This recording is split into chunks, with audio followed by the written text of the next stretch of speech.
Can you let me know if you can hear me? I just got this microphone right here. I would love to hear some feedback. So if anybody is already in here, I can see there's a couple of you guys. Please do let me know if you can hear me so I can proceed. But I'm going to just assume that you can and move on with this. Welcome to the stream, guys. I'm just going to get started. For those who are slowly coming in, welcome. For anybody who's watching this after the fact, I appreciate you stopping by.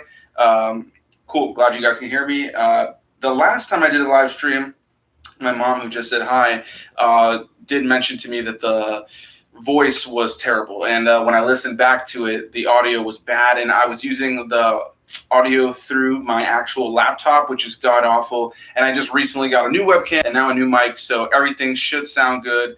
So hey guys, how's it going? Glad the audio is perfect. Great. Glad the microphone was a success. What's going on, Trav? What's going on, D Diets? What's going on, Mom? What's going on, Mary?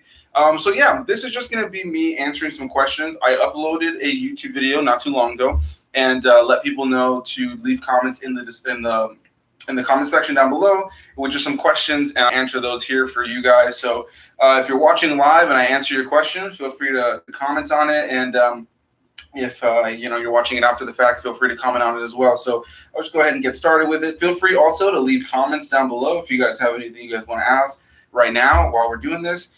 And yeah, it's nice to be live streaming again. I've been wanting to do it again, but ever since the last one, I knew I needed to wait till I got this mic because the audio was really bad on that last one. It was kind of embarrassing. All right, cool. So let's get started with some questions here. The first question is actually from my mom, who's in here as well. She asked, did you watch my Hell Night recommendation? I have not seen it yet. I do want to check it out very soon, but there's just so much to watch right now and so much to do that it's on my list, but I'll definitely get to it eventually. Colorized enhanced silent movies. This is a fake bot question, so never mind. Cinematic Tendency, my good buddy who actually did Friday the 13th 7 with me. We did the collab together for that one. He goes, he was actually going to ask me about whether or not I was looking to get back into theaters, but then he saw my review for Unhinged went up, so never mind. So yes, I did go back to movie theaters. So far I have seen Tenet, New Mutants, and Unhinged. I was going to see this new Selena Gomez produced movie that came out this last Thursday, called The Broken Heart Gallery. I do intend on still seeing it, but I haven't. I ended up not going to the movies. It was my one day off of the week, and I just needed to rest. All right, cool. Dank Panther asks, what is your favorite 80s horror movie? That's really tough to narrow down. I'm a huge fan of the slasher films. So, I think if I'm not mistaken, the first Child's Play came out in the late 80s. So I love that first Child's Play with Chucky.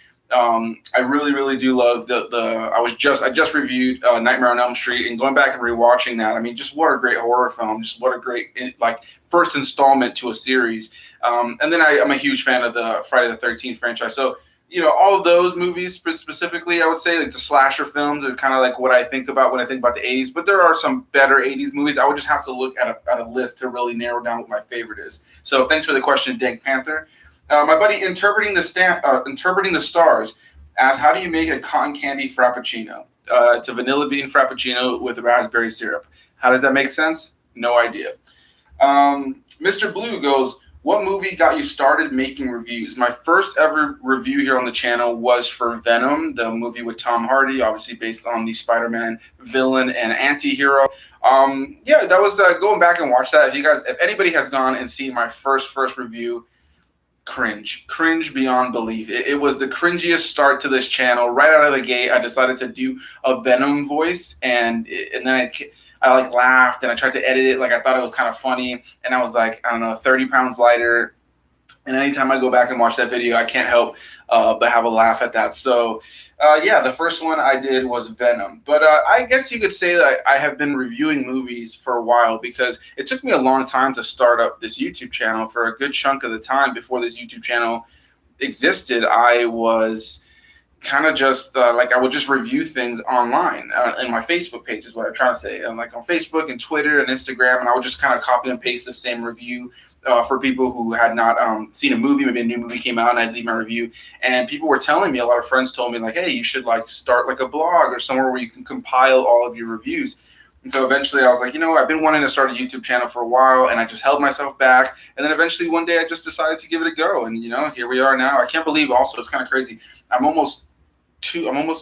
think next month it's 2 years since I've been on YouTube. That's kind of crazy. It's kind of wild. I feel like time flew by, and this whole coronavirus thing made it fly by even quicker. So, yeah, it's wild. Man, I don't know how to even pronounce that. Emetop Cool Studios. Please tell me how to pronounce that properly. You said, "What's up, man? How's it going?"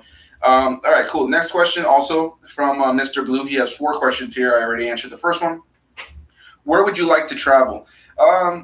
Man, I just like to be able to travel in general. I don't know if there's necessarily a specific place. I'd like to go to the UK. I'll say the UK. I watch a lot of television and from over there, and I would love to be able to see certain sites that I see in a lot of movies and stuff like that. A couple years back, I actually got the opportunity to go see, what's it called? Europe. Got to go to Europe and see a couple locations. Got to go and see the Vatican, which was really great. And so I was definitely excited. D Diet says, make sure to thumb up his live. Oh yeah, I appreciate that. If anybody can hit the like button, that would definitely help the stream, definitely help the channel out.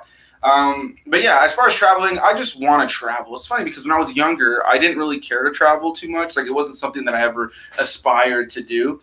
And then eventually one day I was just like, man, like I want to be able to travel more. And I have to really kind of give credit to my girlfriend because she really loves to travel, and she has so many places she wants to go. And once we got together and she got me excited about the premise. And I was living in Nevada for a period of time in Las Vegas. And when I moved back to Florida, I did a full 30-hour road trip from Nevada to Florida. Not all at one time, but it took 30 something hours overall. And man, that was an experience. So what a great experience to be able to go across the country and see it go from desert and mountains to flat and green with a lot of trees, and you don't get to do that every day, and when you kind of have something like that where you're moving and you kind of just in that situation, it was a blessing, really. I got to see some really cool things. I got to experience parts of the country that you just usually don't get to.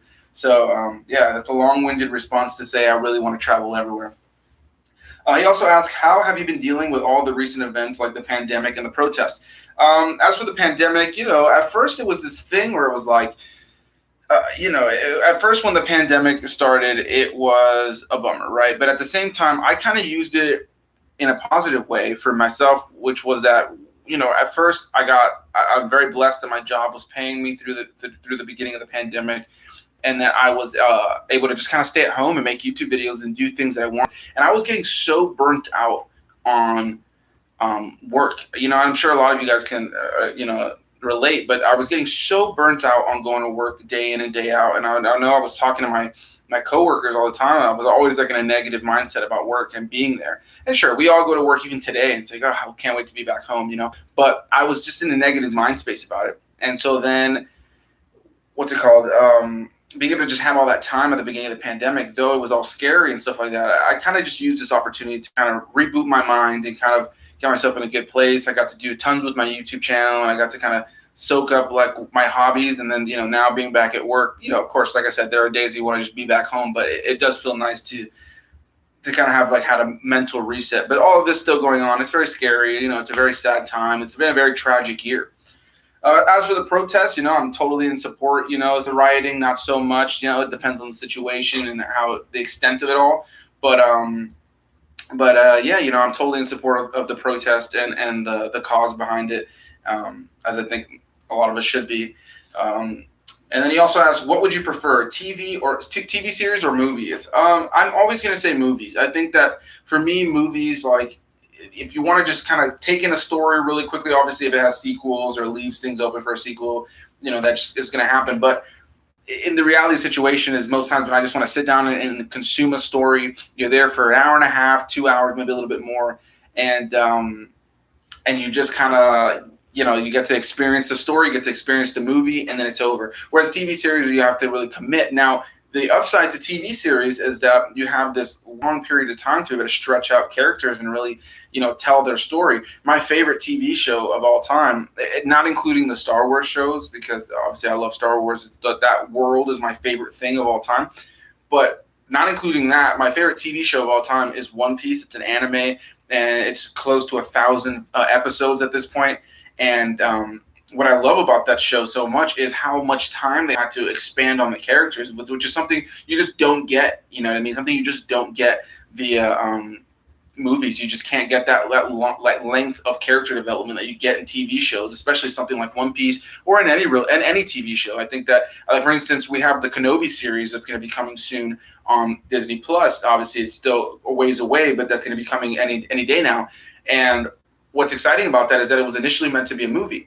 And then they decided, all right, well, we're going to make it a series. It's going to be one season, a limited series. I think they said like 8 episodes, and it's going to tell this story. And the 8 hours of Ewan McGregor as Kenobi versus, a 2-hour movie, I think we all want the 8 hours worth of TV time. So, there's benefits to both. So it's hard for me to really narrow it down. Let me look at some of the comments. My name is pronounced. Is it E-Man or Emin? I'm gonna say E-Man. E-Man, top cool, man. Well, thank you for letting me know how it's spelled.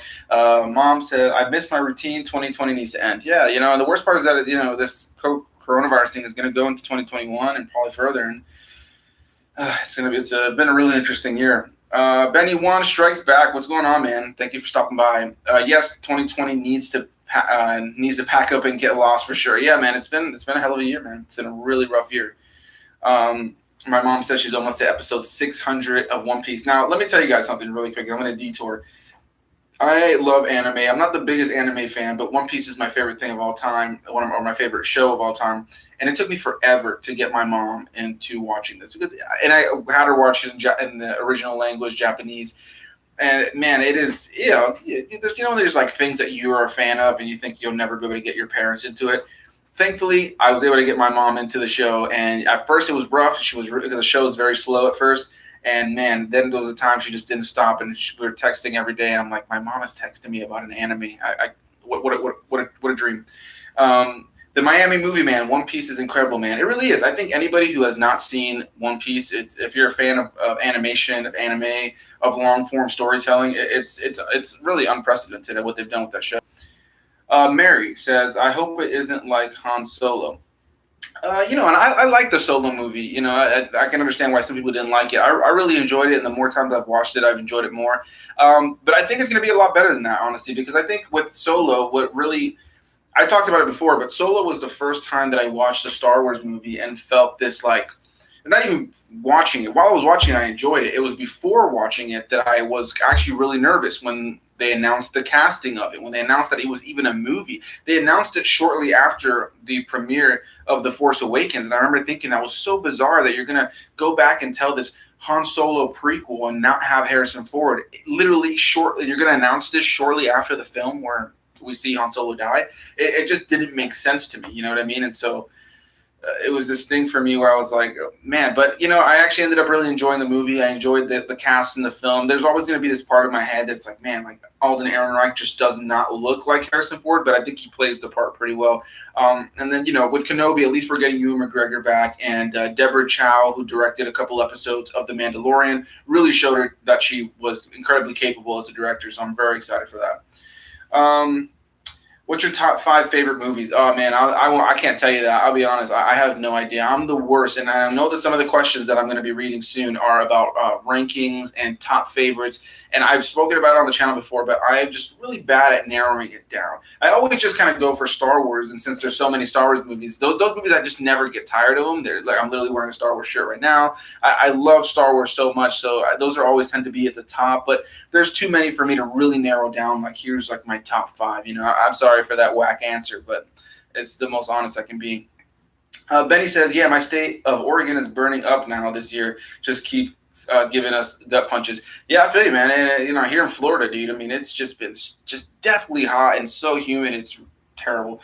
The Kenobi show most definitely will be better than Solo. Not that Solo was bad, because I thought it was a fun movie. Yeah, I think without a doubt it's going to be better, just simply on the fact. I mean, look at what The Mandalorian was able to achieve. I think they put like $4 million in each episode, and you can see it. The production quality, the time spent with the characters, it's going to be fantastic. Deborah Chow has shown herself to be a very capable Star Wars director, and Ewan McGregor's coming back. I think even people who hate the prequels tend to walk away with the prequels saying that Ewan McGregor was the best part. Mike says Solo was kind of forgettable. I can see that for some people, like I really enjoyed it and I've had fun with it. But I think what they kind of messed up on for me at least was they decided to go the route of telling this all the stuff about Han Solo that we already knew, and then added some things that really didn't need to be done, like the whole thing with his name, like the fact that Solo wasn't really his last name, and he just was given it because he was by himself. Was unnecessary. And then of course it was just like, all right, let's see the Kessel Run, let's see him meet Chewie. It was like they were just checking off all the boxes of what do we know about Han Solo that happened prior to A New Hope, and let's just kind of fill it in all into one movie. Him winning the Falcon from Lando, like it all just happens in one sequence of events. So it's just like, they I feel like they could have gone a different direction with it. Benny Wan, it was mostly a nostalgia trip. Yeah, it was very much filled with nostalgia. I loved it for what it was, and again, every time I've watched it, I've enjoyed it more and more. And I love that little small cameo from Darth Maul at the end, even though it doesn't really have like payoff right now. But I've always just really enjoyed that movie. My mom says, I like Solo, but some stories don't need to be told. It really wasn't necessary. Yeah, you're right. It just really wasn't necessary. It's really where it comes down to. Mary says, have you seen Mulan? I have seen Mulan. I did a review for it. My basic quick thoughts, no spoilers right here, would be that I liked it. And that's about where it sits for me. I wasn't in love with it. I didn't hate it. I felt like there was some beautiful shots, some great costume design, some great cinematography, and some great performances. But I found the film to be just kind of lacking that charm and heart that the original had. There's some great action. I think that this film definitely utilizes that live action format for some great action. But I just feel like a lot of the side characters were rather forgettable. There was moments where some of the CGI felt very inconsistent, and the backgrounds were very clearly blue screens or green screens, and it kind of just took me out of it a little bit. And I don't mind CGI as long as it fits the overall tone visually of the film.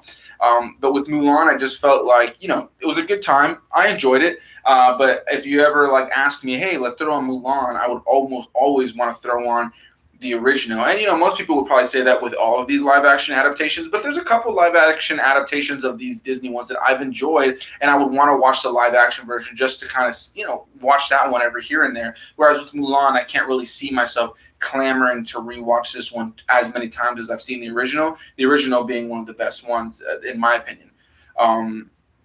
Mary says you thought it was better than Aladdin, and that's cool. I even said it in my review. Anybody who loved Mulan, cool. Yeah, that's cool. That's totally fine. I personally preferred Aladdin. I thought that Aladdin was a better live action adaptation. I felt like it did its own thing. It introduced new elements, and then it was true to that original as far as the basic story. Recreating certain scenes. But it's all subjective, so I can totally understand how that's happening, or how you feel that way is what I'm trying to say. I prefer One Piece manga to the anime. I find the pacing to be pretty bad in the anime, and the animation can be kind of bad. But Wano has been great so far, though. I've never really read too much of the manga, so I don't really know too much to compare it. I personally, once I fell in love with One Piece, the show, the voices, the characters, that's the thing with manga, right? Or anything like comic book related or anything like that is like, when you see the panels, you can put in the story that you want, and you can pace it the way you want to. And of course, then, once it's brought to screen, you never really know if it's going to match up with what how you envision the show. So for me, since I never had that connection to the manga as much, and the anime is what I attached to first. I just keep away from the manga or any spoilers, since the manga is always ahead, and just try to I'd rather see the story unfold. The animation, just like any anime, there's a lot of really great modern day animes that have incredible animation. But since One Piece is so much older, and they established a certain kind of feel and vibe, I do agree though that the earlier part of the show, the pacing of One Piece is very slow. Rashad G Reviews, what's going on, my friend? He goes, my brother, thoughts on the rumors of Disney's Star Wars reboot and erasing 7 through 9? That's not happening, dude. It's just not happening. Totally bullshit, totally rumors. The idea that Disney would do that is laughable.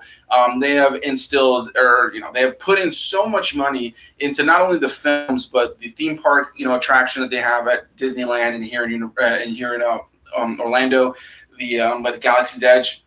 They put so much money into that. They put so much money into the comic books, the toys, everything around the movies. There are so many books and comic books that have already released that have to do with the characters of the sequel trilogy, and it's all canon, and it's all interwoven, and there's stuff that happens in comics from, earlier in eras and later on in eras, and it all is kind of interconnected. Star Wars Battlefront 2 is a video game that has those interconnected pieces with the sequel trilogy, and it's just it's unlikely, I think, that they would ever do that. You know what I mean? I think that for it wouldn't make sense to them. Plus, it wouldn't make sense for fans and all the time that they've had us all commit to these storylines. But then on top of that too, it's like it wouldn't make sense on a business level. They would have put so much money. And think about kind of just like any Star Wars fan who has maybe even agreed on certain things that they didn't like about the newer movies and kind of just has like ridden the wave and defended Disney.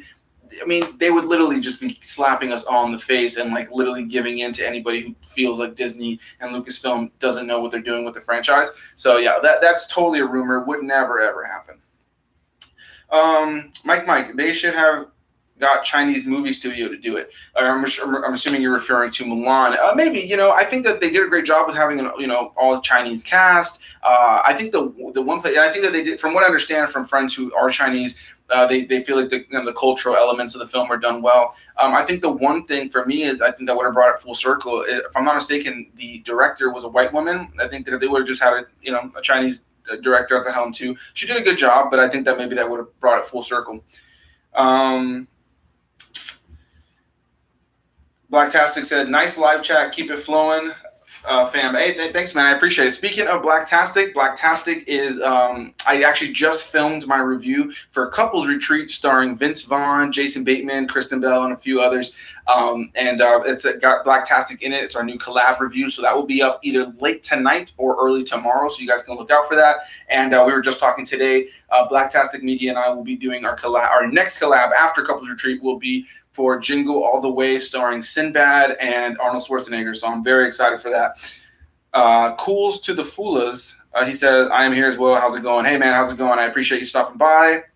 My mom says, you're disrespecting my princess's last movie. I would lose my shit if Carrie's and Peter Mayhew's movies were erased. Yeah, for exactly. There's no way in hell that they would erase those 3 final films, you know what I mean? Especially with Carrie Fisher having passed away. It just makes no sense. And there are so many fans that love these movies. The internet makes it seem like the majority of Star Wars fans are against the Disney Star Wars thing. But as, Star Wars fans like myself or my mom or, so many people who go to like Star Wars conventions and events and stuff like that, there's plenty of people who don't like the stuff. But there's the grand majority of people who don't go online and feel the need to get into, Twitter fights and all this kind of stuff. Yeah, most of those people really, at least enjoyed them, or at least just thought, they don't feel the need to hate on them. You know what I mean? So I don't feel like they'll ever do that. Mary, have you seen The Last of the Mohicans? Yes, a long time ago, but I do think I should revisit it to do a review for it. I would like to see an animated show that takes place when Anakin was training as a Padawan. That would be really cool. I would really enjoy to see that. Something a little bit younger. I remember what was it? In the old Clone Wars miniseries that came out before the Clone Wars CG series that we all know and love today. In the miniseries, there was some stuff where they kind of showed Qui-Gon talking to Anakin when he was younger, obviously prior to Qui-Gon's dying. And then some stuff, I think, if I'm not mistaken, where they show him a little bit younger with Obi-Wan already. So, yeah, I would love to see that. I think that would be super, super cool. Let's see. Benny Wan, nice. That's one of my favorite Christmas movies. Yeah, I love Jingle All the Way. That's got to be one of my favorite Christmas movies of all time. Like it's literally, it's so cheesy, it's so over the top, it's so stupid, but I love it so much, and it has so many quotable lines. And movies like that are why I love movies. You know what I mean? It's these movies that they don't take themselves too seriously. And I love a good movie that takes itself seriously and it has this great story. But sometimes you just need something silly, like, it's turbo time. Or fucking, what's it? Put that cookie down now. Like, you can't. And like he said, I love Sinbad in that movie, Blacktastic. He is so good in that movie. Ta-ta, turtle man. Like, the whole movie is so funny to me. Benny says, I used to really hate on The Last Jedi, but it's grown on me. And the more I watch it, I would say it's the best looking movie in the series. It is the best. I think arguably, it's for sure. It's one of, if not the best looking Star Wars films in the entire series. And I can understand why certain story elements upset people. There's moments in that movie that I don't really love. I still don't love Luke throwing the saber over his shoulder. It doesn't ruin Star Wars or my childhood like it does for some people, I guess. But for me, it's kind of like you could have done that without doing that. You know what I mean? You could have. I don't know. You could have. There could have been something, because when you watch the end of The Force Awakens, that tail end, that the music, I think the song there is called Jedi Steps, and Rey walking up there, that music when Luke turns around and sees her, he has this face of kind of, he's like, who are you? But he's also kind of like, oh, they found me. The lightsabers found me. He looks resistant to it already. You already know that he's kind of going to be how he is in The Last Jedi, which is part of why it surprised me that people were so against it in The Last Jedi, because I'm like, he doesn't look thrilled when she shows up. But that moment, the music, the camera panning around, her hand holding that lightsaber up, it left you, whatever your thoughts on the rest of the trilogy, that movie and that ending just left you excited for more Star Wars. And I think that him throwing the saber was kind of like, it didn't need that. They didn't need that. And there's some other little things in the movie, but for the most part, I really do enjoy that movie. Let's see. You guys are talking about Jingle All the Way. Yes, great movie. Cannot wait to talk about it. The Last Jedi is a good movie I don't like. Yeah, I'm curious. Please do elaborate. While I answer some more questions, elaborate on why it's a good movie that you don't like. I'm interested in that. All right, cool. Next questions come from Manda 1771. He has 7 questions here, so I'll try to get through them as quick as I can. First one, I can kind of answer kind of quickly. Do you plan on doing any ranking videos for the MCU or the DCEU? I'll just go ahead and say right now, probably not. And it's not because I don't like ranking videos. I just struggle with ranking things on my own. I find it to be, it's a little bit difficult for me, because my opinion on things kind of shifts and changes. I've talked about it on this channel before, but the rewatching films is kind of one of my favorite things, because my opinions are constantly changing. Like, for instance, Star Wars, we've been talking about, it's my favorite thing of all time. I always tend to tell people that my favorite Star Wars movie is Empire Strikes Back, but it just really depends on what I'm feeling, because I love Revenge of the Sith, I love Return of the Jedi, I love The Force Awakens, I love Rogue One, I love The Phantom Menace. It just depends on what I'm feeling. I always say Empire because it's kind of just like, I guess you could say it is my favorite, but even with those movies, I can't rank them. And so with the MCU that has 20-something movies, and the DCEU, maybe the DCEU would be a little bit easier to rank. My favorite film in that franchise is, as of right now, the first Wonder Woman movie. But, it just really depends, because I just struggle with rankings. I feel like that's why I don't even do a rating at the end of my reviews, and a number or a letter grade, none of that jazz, because I just feel like it's hard to rank things for me, and I just struggle with it. So I never want to promise a ranked video. I enjoy watching them, but you know how many times, especially anybody who's watching this who is into YouTube and watches YouTube, how many times have you watched somebody do a ranking video, and then when the next installment in the franchise comes out, they do another ranking video now with that movie in it, and certain things of their ranking have changed, and it's just like you're never creating a definitive ranking, and I never really like to kind of box myself into finding this definitive ranking. You know what I mean? Second question he has is, do you look forward to the Snyder Cut of the Justice League? I am looking forward to it. I never thought that we were going to get it. I never thought it was going to happen. I just thought it was kind of like a fan dream, and it's kind of crazy to me. It looks like it's going to be a completely different movie. Obviously, it's going to be 4 hours long. It's going to be 4 episodic things instead of, we only got an hour and a half. Think about that. The first Justice League movie was only an hour and a half.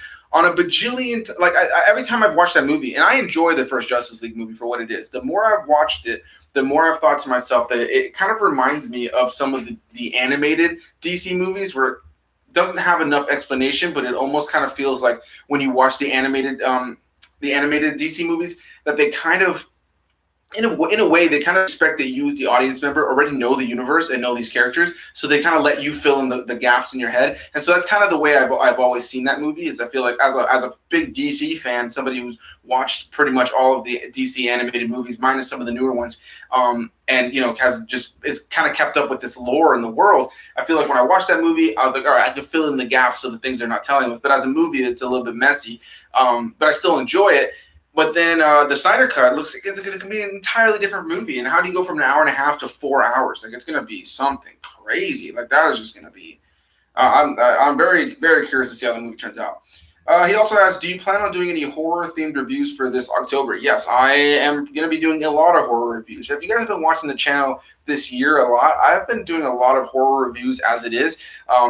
I've just kind of fallen in love with horror again, and like not that I didn't love horror, but horror is just kind of one of those genres that can really impress you or kind of just make you facepalm. And lately, I've been watching a lot that have really impressed me, so that it's been fun to talk about some of those here and there. I'm going to be continuing my Saw franchise or Saw reviews very soon. And into October, I want to do what I didn't finish doing last year, which was to get through a lot more of the Universal Horror Monster reviews soon. So probably the next one I'll end up doing is the original Wolfman, and then I want to do the Wolfman reboot that they did with Benicio del Toro in the late 2000s. So I'm definitely excited to get to October and do more of those. Um, Favorite book series? I'm not huge on books. The only books that I ever really read growing up mainly were like Star Wars books or books that were given to me for school. So I think if I had to think of like a book series that I really enjoy, not just saying Star Wars overall, one that always comes to mind, it was just a really good time, is the Darth Bane trilogy. It's now considered legend, so it's like alternate timeline within Star Wars. But I really enjoy that series of books. Let me see. The next one is: do you look forward to the new adaptation of Dune? Yeah, for sure. It wasn't the director's name, Denis Villeneuve or something like that. I can't remember how to pronounce his last name, but the director of Sicario, really great director, and the cast looks phenomenal. I can't wait to see that movie for sure. Next one. Do you watch My Hero Academia? No, I want to. I actually just did a review for Sky High, and the guy, News to Astonish, who did the collab with me, mentioned that it's very similar to My Hero Academia. I've seen a lot of the imagery, I've seen the T-shirts and all that jazz, but I have not seen that one yet. So it's definitely something I'm looking to change for sure. And then the last question he asked is, how is life? Life is good, man. I'm enjoying life. I'm enjoying the YouTube channel. I'm enjoying the support I've had from so many people here on this channel. And yeah, life has been good. Let me look at some of the questions or things you have here. Benny Wan said it's hard to rank movies, especially franchises you love. I know the Star Wars movies were hard to rank when I did them. Yeah, and I've seen you do the rankings, man, and it's tough, man. I don't even know how to go about that, to be honest. My mom says Rogue One is a close two for me. So good when Vader lit up that room, the chills. Yeah, it's such a great scene. Let's talk Batman. I think I'm assuming obviously Robert Pattinson may knock this out of the park. It looks really good. Yeah, it looks fantastic. Matt Reeves, who's directing it, also directed Dawn of the Planet of the Apes. I don't know if he did War for the Planet of the Apes, but he did the second of the newest Planet of the Apes. Great director. And I'm definitely excited to see what he does with this one. And, when people were saying that Robert Pattinson wasn't going to do good, I mean, for me, it's people who are just looking at him as solely the twinkling, sprinkly, sparkly vampire. Whereas in, some of his more recent work, like movies like Good Time or The Lighthouse, he's really proven himself to be an incredible actor. Benny Wan, I'm excited to rewatch and review the Chucky and Jason movies on my channel in October. I'll be looking forward to that, man, for sure, because the Chucky movies are literally some of my favorite horror movies of all time, and it's because of how bad they get over time and silly and ridiculous. Chucky is just this really funny character to me. I don't know. I love him. I literally have a tattoo of Chucky on my leg.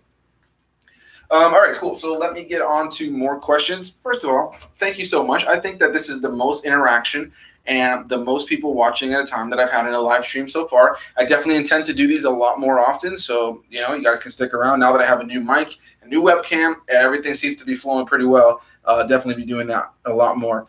Next question comes from Cool Movie Ratings. It says, what's your top 3 favorite films of all time? By the way, congrats on 900 subs, my man. Thank you so much. I appreciate that. Yeah, it's crazy. I am well on my way now to 1,000 subscribers, and I have nobody to thank but you guys. You guys have been incredibly supportive. You guys have continually supported the channel, and it's great to see which videos do great and not so great. You never really know which videos are going to click with certain people, but it's always awesome to see somebody who maybe hasn't commented in months comment way later, and just to know that whether they're selective about what they watch or not, that they're sticking around and they're looking for something that I'm reviewing that they're into to still be engaged in the channel. That means a lot. You know what I mean? I never expect everybody to watch every video, but to those of you who continually do and are constantly, supporting the channel, it does really mean a lot. All right, cool. So as far as my top 3 favorite films of all time, like I mentioned earlier, I just have no idea. It's such a weird and whack answer, but I could not narrow it down to top 3. I just don't know how to. Trav tries, my buddy Trav, who actually I'm going to be doing a collab with him very soon to follow up. We did Wreck-It Ralph not too long ago, and now we're going to be doing Ralph Breaks the Internet, so you guys can look out for that review very, very soon. He asked, I'll ask before someone else does, what are your thoughts on what we got for the Batman and DC fandom in general? Or you just talked a little bit about the Batman and obviously the Snyder Cut. So as for both of those, yeah, I mean, really excited. They showed tons of other stuff. The Suicide Squad game, which looks phenomenal. The Suicide Squad, the movie that James Gunn is directing, looks really great. Had a lot of fun with the trailer and the behind the scenes. It looks like it's going to be very comic booky and very over the top. I love that they have characters like King Shark in there. That's just super exciting for me. I think that they're going to do something really, really cool with this new wave of DC stuff. And yeah, I could just being online and seeing all this DC stuff dropping left and right. Gotham Knights, that other game. Yeah, I'm really excited to see what they do next. And then, of course, also they tease some stuff with Black Adam, The Rock playing Black Adam, which is exciting. You know, I never thought that we'd be getting a Black Adam solo movie, and I think that if it wasn't for the fact that The Rock is playing Black Adam, I don't think we would be getting a Black Adam solo movie, to be honest, or at least anytime soon. But because you could literally put that man in any costume as any character, and he would be getting a solo movie. So it is what it is. Mary says, "Did I hear they were going to remake The Exorcist?" Oh, I don't know if they are. I haven't heard about it. But we've had so many remakes of The Exorcist. You know, there's been so many exorcisms of this person and exorcisms of that guy and The Exorcist at this place. You know, so there's been so many movies that have played off the same idea. But as far as an actual remake of the original, I don't know, because I know that they also made sequels. They made sequels that I don't think I saw all of them, and then they made a prequel that they literally reshot, which was an interesting fact. But yeah, I don't know too much. But I do want to revisit the first Exorcist whenever I feel it in me, because the first Exorcist movie is just kind of. I've watched a lot of horror. I watched a lot of demon possession films, a lot of monster films. I love this shit, but The Exorcist has always just been so unsettling to me. Linda Blair, just her look, it's creepy. Rashad says, "In your best Palpatine, give us So Be It Jedi." Oh, I can't do it, dude. I would literally be making myself look a fool on here. I can't do it.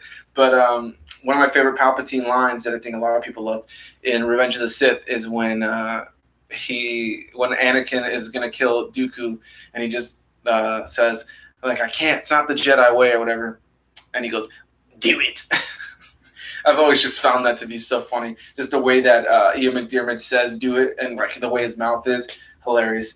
Mr. Blue, what's going on, man? I actually answered all of your questions already that you left me on the previous video. So when this video is over, you can go back and rewatch it. But I do really, wow, I can't speak real quick. Talking too fast. I am very grateful for your questions. Thank you so much. And yeah, I already answered them, but definitely go back and check them out. Oh, it's got the pop-up that popped up here. That's in the way of the feed. That's great. All right, cool. So, let's see. You said, "I think objectively speaking that The Last Jedi is a good film. It has a pretty good score from John Williams." Yeah, I love the score for sure. Not his best, I would agree for sure. I think some of the best stuff that John Williams did for Star Wars was in the prequels. I think that obviously the original trilogy as well, but I think that when I look at the entire franchise, I think specifically Revenge of the Sith is my favorite score from John Williams for Star Wars. Because it's very well directed with great lighting and shots. The acting is decent, and I would even say the story was good, but certain story decisions make me not enjoy watching the film. Yeah, and I get that. You know, I think that I've come to terms with it. I've thought about making a video about it at some point, but The Last Jedi taught me a lot about talking about movies. I got into so many heated debates with people about that, and I think we all saw that, right? We saw people just fucking gnawing each other's heads off during the time that movie came out. Like it became this. It wasn't even fun to talk about Star Wars because it was like you hated it and you were on our team, or you loved it, or you were on our team, or you're the enemy, and it lost that luster of just being able to enjoy Star Wars, you know.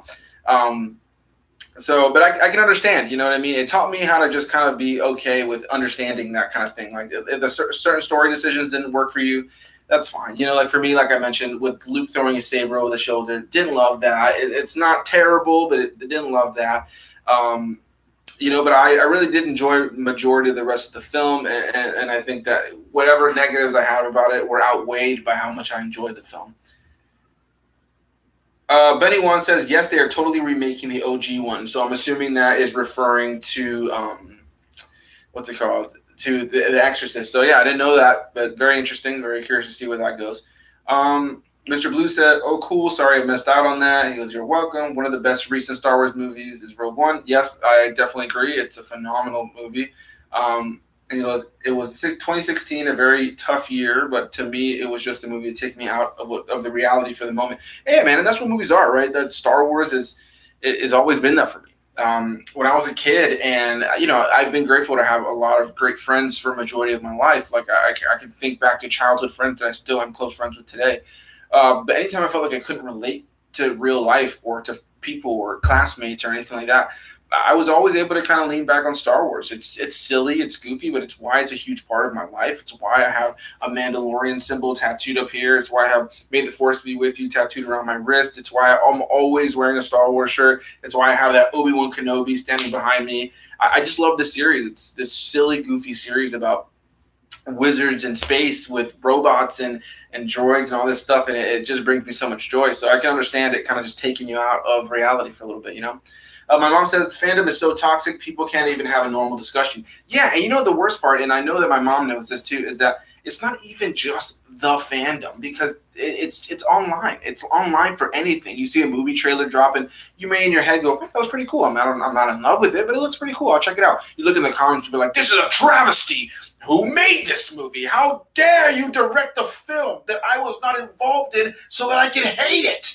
People just like get all over the top about movies. It's like, dude, just calm the fuck down. Like, how many times have you guys, I am totally okay with the fact that certain people see me as my reviews and think that I lean a little bit more positive. And I think for me, it's like, I just want to enjoy movies, And so with Star Wars being that thing for me that really got me into movies, and now seeing the fans just kind of being so toxic, and then you almost thought to yourself at a certain point that, like, for me at least, because I know growing up, the prequels were always just talked negatively about on such a high level, and it was so upsetting.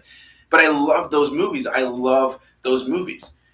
And then, I don't know, like as I got older, I always just kind of defended them. And then they started to kind of get more beloved as we got closer to The Force Awakens came out. And then everybody was excited for The Force Awakens. And then everything that came out afterwards was terrible to people. You know what I mean? Even though obviously they're all huge successes in the box office and all that kind of other stuff. Right there, Mary says, the last comment, I'm going to respond to some of the other ones, but Mary says, I don't care what anyone says. I love Jar Jar Binks. Me too. My mom literally can tell me tons of times. She told me tons of stories about how I would just, when I remember it, I would walk around the house doing the Jar Jar Binks kind of like the walk, you know what I mean? I loved it. I loved its character. It's so silly, so goofy. And then kind of getting to see the guy who's behind it, Ahmed Best, and just seeing that he's a great person. He was really excited to be in Star Wars. And yeah, man, like Star Wars, like characters like Jar Jar got like so shit on, and then people take it out on the actor, and it becomes this kind of just nasty thing, And anyway, I went on a tangent about Star Wars. I'm gonna look at some other stuff. What if Shrek was in Star Wars? Well, that would be a hell of a movie, Mike. What if Shrek was in Star Wars? That would be a funny little like fan film kind of thing, like a little alternate universe. That could be funny. Let's see. Mr. Blue says, yeah, he agrees with my mom, and that Star Wars fans are just hardcore. Yeah, man, they really can be. And that's the worst part, is that a lot of these people, I don't care. They're not Star Wars fans. They're just not Star Wars fans. And people say, like, oh, are you a gatekeeper? How can you say, I'm not saying that every Star Wars fan has to love every movie. I'm not saying every Star Wars fan has to love every Star Wars thing. That's okay if you don't. It's totally cool. But I don't see somebody as a fan who something new comes out in that, like franchise, and they feel the need to like boycott it, destroy it, want to like this person has never had a say in the story before. They're just a fan, they're just a viewer, and now they have this entitlement on what things should be and where it should go. And for me, it's like, hey man, you know how many times I've watched a movie and kind of thought, yeah, that's not my favorite installment in the series. Like for instance, The Rise of Skywalker. When the Force Awakens came out, and when it was coming out, I already knew in my mind and in my heart that there was no way, shape, or form they were ever going to be able to bring a full, like, closed circle perfect ending like they did with Return of the Jedi. I think even with the prequels being made after the original trilogy, that ending for Return of the Jedi was a perfect ending to not only the original 3 films, but also to the prequels. And I think that that was going to be tough to beat. And I liked Rise of Skywalker a lot. I really enjoyed the film. I would even say I loved it. But there was a lot about it I didn't love, and it didn't have that same beautiful conclusion of an ending that I wanted it to have. It had a great conclusion. I enjoyed it for what it was, but didn't have the same conclusion and power that Return of the Jedi had. But am I going to go and start flipping shit? Am I going to go online and start to boycott Kathleen Kennedy and all these incredibly talented people who work to get to their position just because I didn't like something? No, relax. Calm the nips. Put some ice on the nips, settle them down, and relax. I think people have lost their minds a little bit with the movie.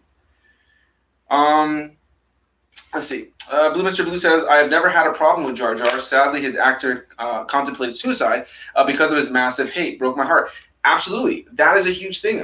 So I went to Star Wars Celebration. If you guys have been watching the channel for a while, if you haven't, go to my playlist section on my channel. I have a playlist called Star Wars Celebration 2019. It was in Chicago. That was my 5th or 6th Star Wars Celebration. I can't remember. And what's it called?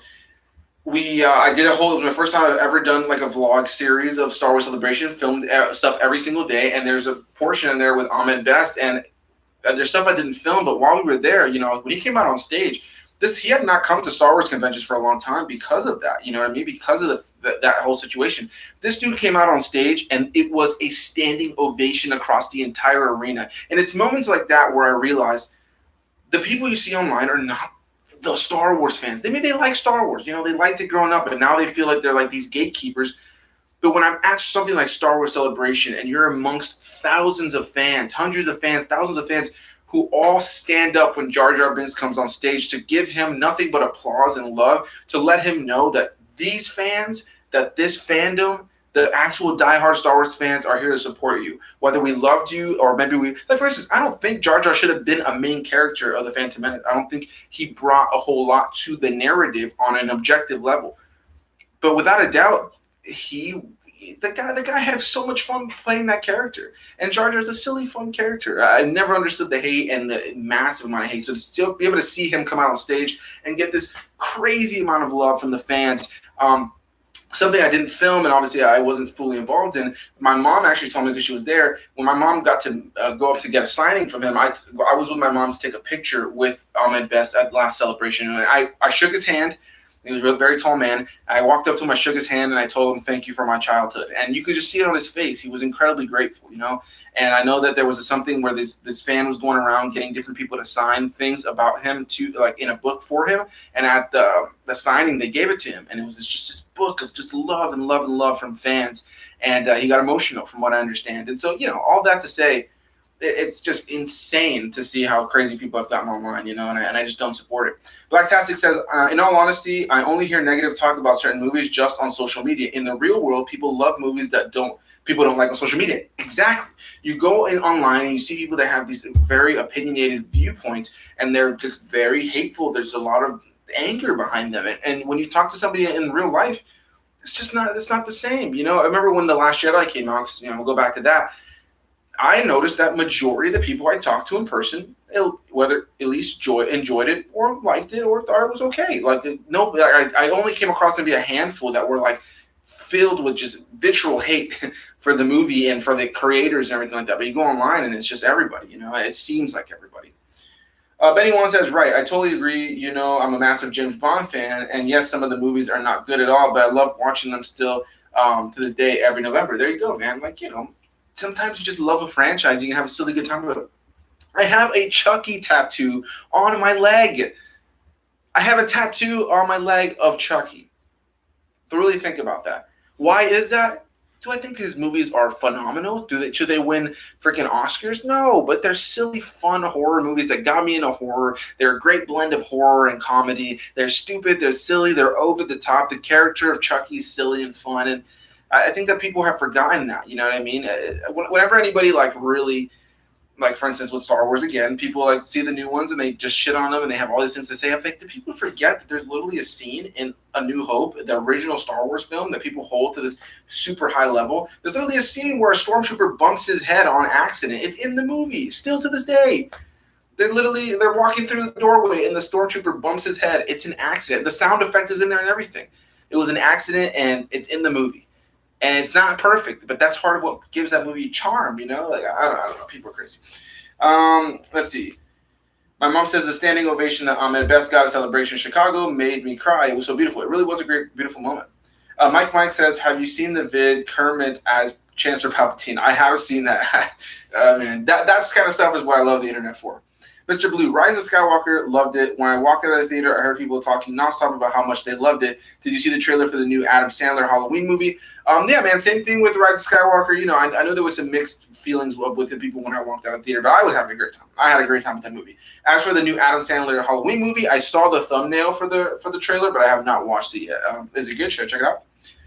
Mary says, I am a sick puppy and love all of Steven Seagal B movies. So that tells you my little mindset. Yeah, exactly. You know, somebody like Steven Seagal, like he makes these movies, especially later in his career, that are laughable, but you just have a good time with them, right? Like that's really what it's about. When I reviewed the entirety of the Friday the 13th franchise, nobody can tell me that franchise is absolutely phenomenal. It's just not. Like it's not a movie series that you go for character development and this wild, great narrative. It's not. You know what I mean? You're watching it for the kills, for the silliness, for the over the top gore. It's kind of just the fun of it all.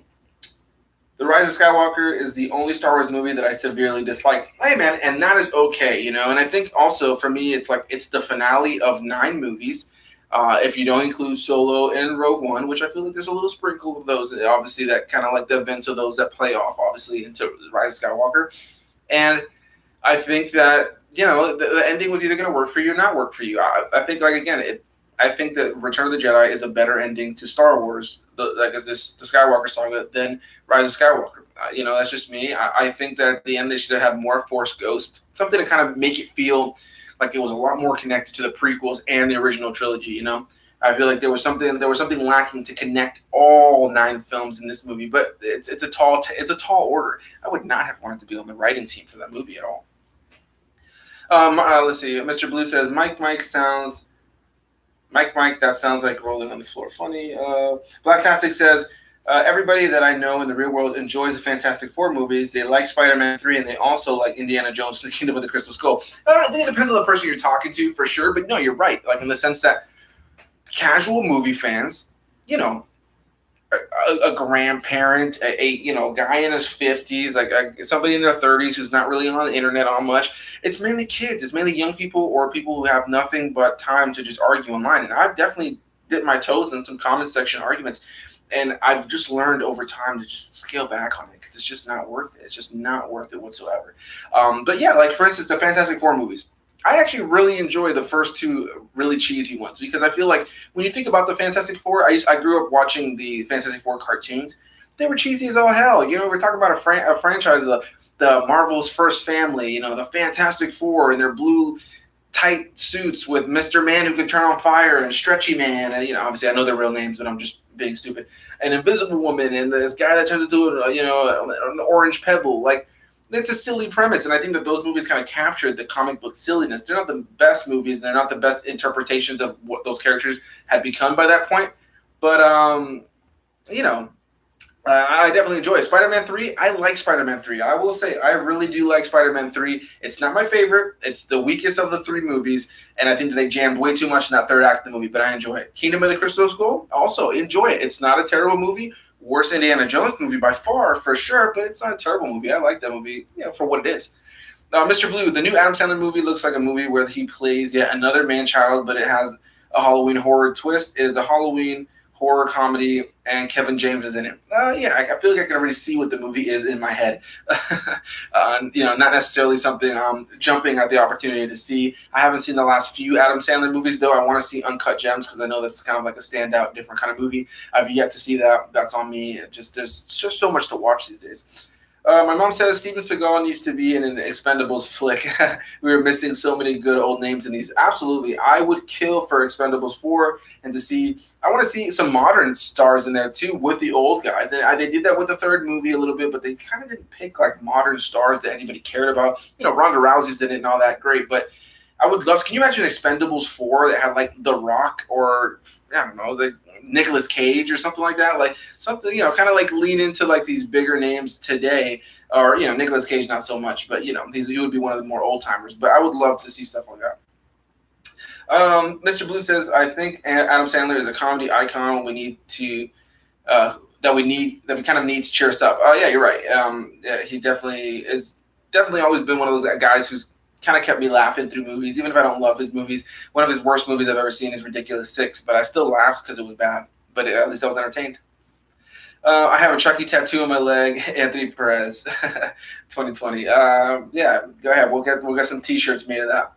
Mr. Blue, what I love about Spider-Man 3 is Sandman's reveal. I agree. Rewatching it, I actually watched it not too long ago because my girlfriend Haley hadn't seen it, and I feel like he should have been the main character or the main villain. Obviously, they wanted to tie around the whole Harry thing with the new Goblin, and I feel like Sandman should have been the main villain. We didn't need Eddie Brock in that fake version of Venom in there. Yeah, I could have done without that.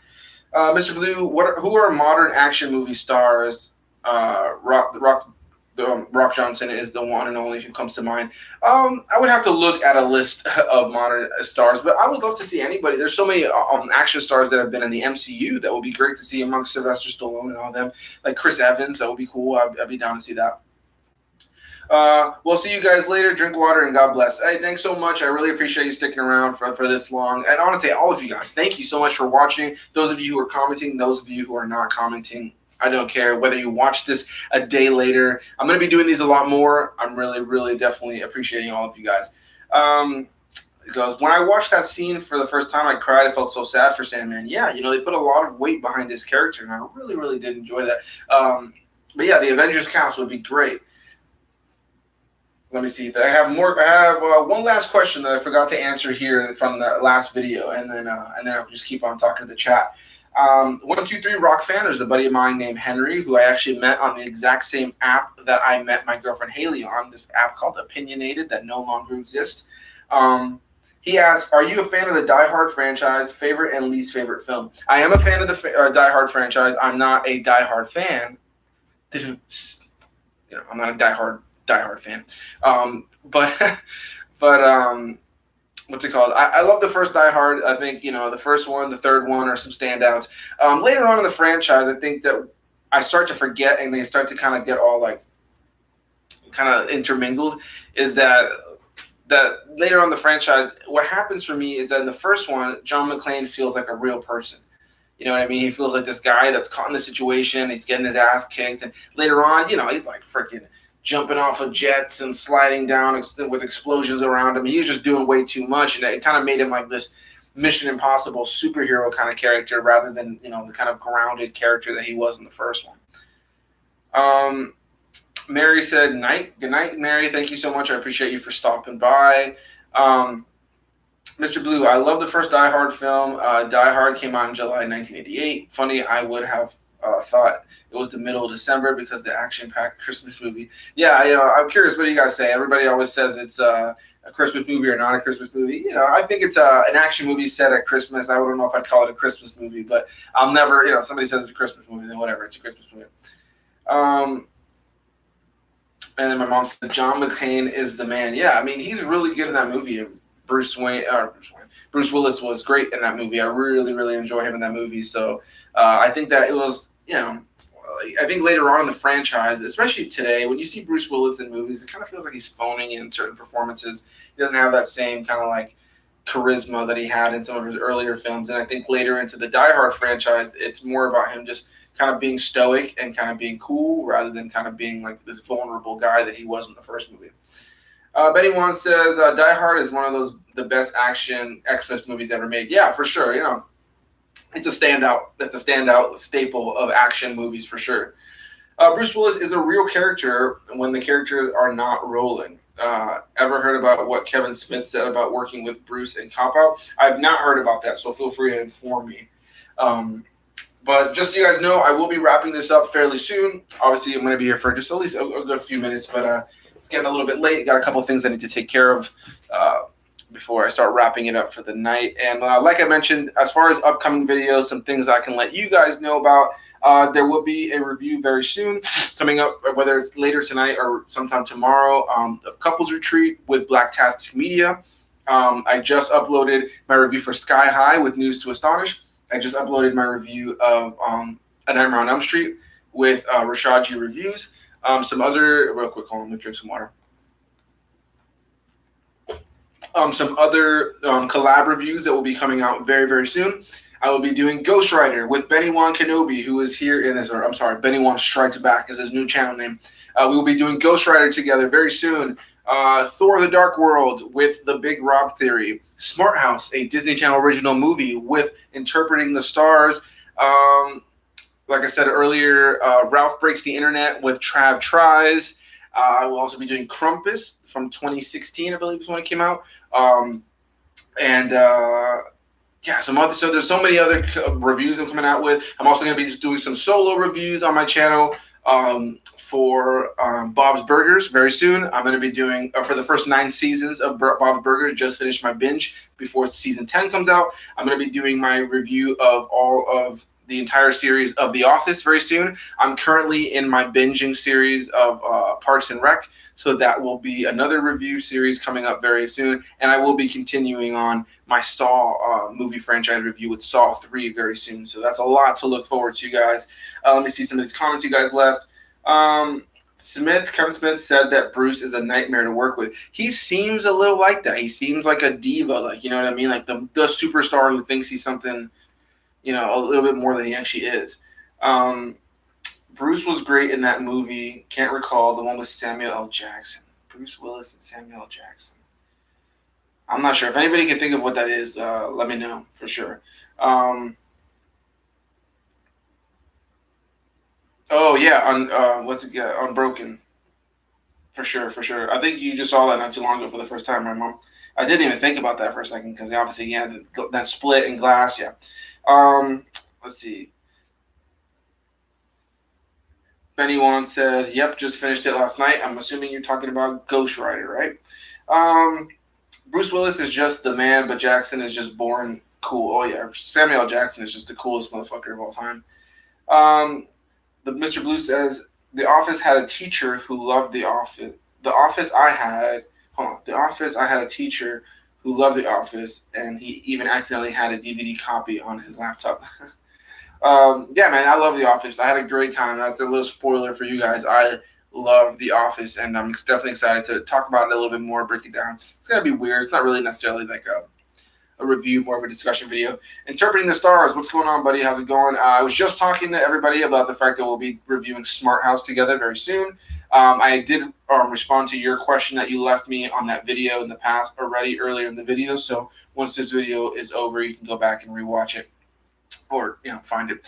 What was I going to say?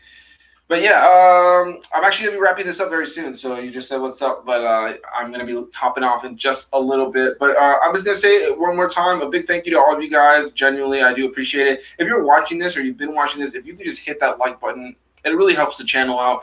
All of you guys who have been engaging in comments and all of that jazz genuinely means a lot. Like, genuinely, like you guys, you have no idea. You know, I'm just a normal dude, goes to work every day, you know, comes home, chills, watches movies, watches TV, plays video games. And one day I decided to start filming my reactions to things and my responses to movies and my thoughts.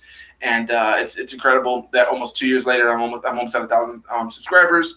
And I've made so many great friends, and so many great supporters have been helping grow this channel. So thank you, all of you guys, genuinely. I really do appreciate it so much. It means a lot. Mr. Blue said, I saw on your channel you had some gaming live streams. Do you think you're going to do that again? Yeah, I definitely want to do some more video gaming. I did a little bit of it at a period of time. I started playing through the campaign of Star Wars Battlefront 2, and I've just kind of fallen off. I've kind of just keep up with all the movie reviews, and there's so much I want to review, and then I'm like, oh man, I want to do this and that. That latest supercut that I released, I literally have that like half edited for like 3 months before I finally just committed and finished it, because I just start so many videos and then it's crazy. What's it called? Interpreting the Stars. I'm late. Yeah, man, it's all right, dude. I started this kind of late, and next time I'll start a little bit earlier, maybe give you a personal heads up.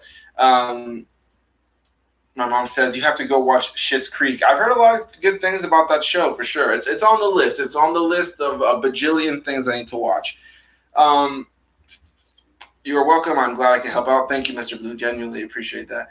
Um, Speaking of face mask, I saw at the store they had a lot of skull masks. I got into the Raiders over the pandemic, and I think I'm thinking about getting them. Sorry, I couldn't read for a second.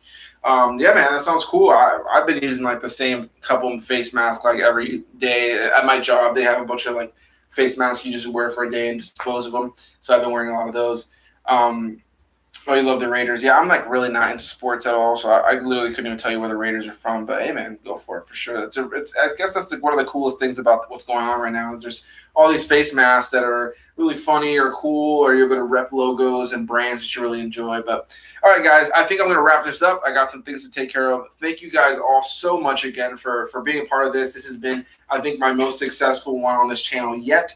I really do appreciate each and every one of you guys for stopping by, supporting this channel, supporting this live stream. Keep doing what you're doing. If you're one of my friends who does movie reviews and does all kinds of just YouTube content in general, keep doing what you're doing. We're going to keep pushing and kind of support each other. And there's so much more to go on. My mom says, no, I meant more face mask videos with Haley. Oh, yeah, the face mask. Maybe at some point. Next time we get drunk. But genuinely, thank you guys so much. You guys really mean the world to me. And everybody who's a part of this and keeping up with discussing and just being able to ask questions and have a good time with you guys. It makes it so much fun. Like I said, Couples Retreat with Blacktastic Media will be my next video coming up very, very soon. Look out for that. And yeah, as usual, guys, you guys can catch me in the next one. Bye-bye.